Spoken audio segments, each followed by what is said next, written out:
He hadn't sung this song live in public since 1964, and he brought it back for one couple's wedding. Weeks after Taylor Swift and Travis Kelce exchanged vows at Madison Square Garden, one guest is finally revealing what actually happened inside, and one moment in particular has fans losing their minds. Sports commentator Joe Buck, who attended the July 3rd ceremony, described the night on a recent podcast appearance. He said once the ceremony ended and every guest's phone was locked away, the entire room seemed to exhale. For the first time all night, people could actually relax. That's when things got surreal. Buck said he found himself standing next to musician Beck, watching Paul McCartney step up and perform I Want to Hold Your Hand. Not just any performance, McCartney reportedly hadn't sung that song live in public since 1964. Over 60 years of silence on that particular track, broken for one wedding in one room for 1,000 guests. Buck called it a pinch-yourself kind of night.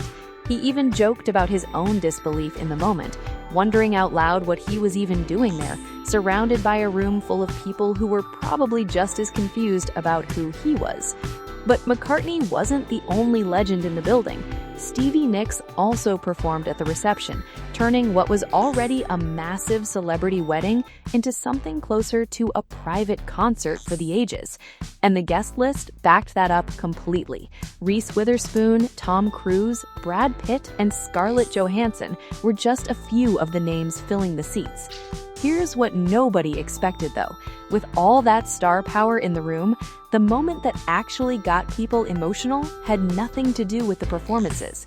Buck revealed that Travis Kelce was already crying before the ceremony even started, moved to tears watching his nieces walk down a small ramp built just for them. And when Taylor Swift finally appeared, according to Buck, Kelce completely broke down. The vows themselves stretched on for 20 minutes each, described as long, funny, sweet, and deeply emotional. So somewhere in that room, you had one of music's most iconic voices reviving a song silent for 60 decades. You had a guest list packed with some of the most famous faces on the planet, and in the middle of it all, you had a groom who couldn't hold himself together the second he saw the woman he was marrying. A room full of history in the making, the kind you couldn't buy a ticket to, couldn't stream, and for weeks couldn't even talk about. For everyone lucky enough to be there, this wasn't just another celebrity wedding. It was one night that felt like it belonged to a different era entirely.